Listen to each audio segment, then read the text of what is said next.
Elorrietako aukeragunea, hiriaren ipar-mendebaldean dago, itsasadarraren eta Kabras mendiaren artean. Inguruak zeharo aldatuko dira, Zorrotzaurreko eta Punta Zorrotzako hirigintza planen ondorioz.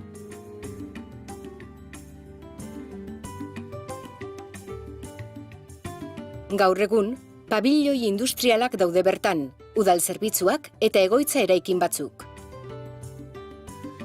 Inguru hau oso ondo komunikatua dago garraio publikoaren bidez. Horregatik aukeragunetzat hartzen da, San Ignazio auzoaren luzapena eta hiriaren azken muturra denez. Helburuetako bat, ibaiertzeko pasealekua berreskuratzea da herritarrek gozatzeko, trafikoa mendiegalerantz desbideratuz. Proposamena, egoitzaguneak garatzea da, itsasadarrerantz irekia. Ekipamendu berriak egingo dira eta parke berri bat San Ignazio iparraldean. Oinezkoentzako zubi berri batek Punta Zorrotzarekin lotuko du.